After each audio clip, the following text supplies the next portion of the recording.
Le café philo que j'avais envisagé mais qui n'est pas réalisé, parce que pour l'instant j'arrête le café philo, c'est la question de l'odorat.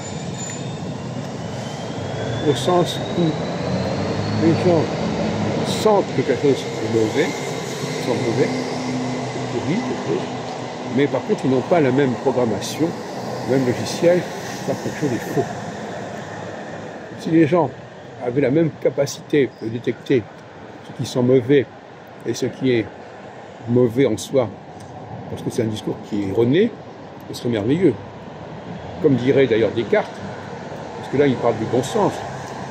Le bon sens des gens, c'est quand ils sentent les choses, quand ils sentent que c'est pas bon. Mais leur capacité à sentir que quelque chose est faux est très faible.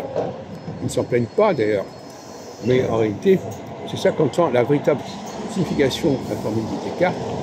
Le bon sens est la chose la plus répandue, si ce n'est que la plupart des gens ne s'en plaignent pas de ne pas en avoir. C'est le sens de beau sentir en français à plusieurs sens. C'est à la fois quelque chose qui fait sens, mais aussi quelque chose qui sent bon ou qui ne sent pas bon. Et les gens, au niveau du sens, ils sont beaucoup plus doués pour savoir ce qui sent bon ou ce qui ne sent pas bon, et pour savoir ce qui est vrai ou faux, et ce qui fait sens ou ne fait pas sens. C'est toute la différence. Apparemment, le logiciel de la sensorialité olfactive est beaucoup plus répandu dans la population que le logiciel sur la sensibilité mentale et intellectuelle. Donc une mesure. Donc, quand on demande aux gens pourquoi ils savent que ça sent pas bon, ben, quelque part c'est une évidence pour eux. D'ailleurs, pour la plupart des gens, quand ils disent que quelque chose ne sent pas bon, ils sont tous d'accord entre eux.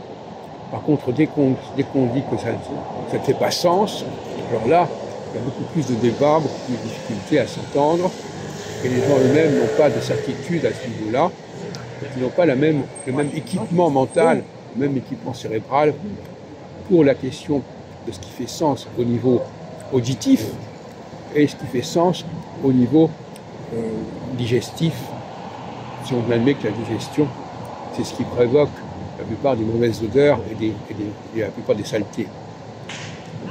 Donc là, il y a une inégalité sensorielle qui est évidente. Est-ce qu'elle distingue les hommes des femmes? Je ne suis pas certain. En tout cas, elle distingue les gens d'en bas des gens d'en haut.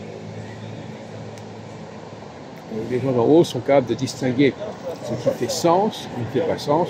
Les gens d'en bas sont simplement capables de distinguer ce qui sent bon et ce qui sent pas bon. Qu'est-ce que vous en pensez ?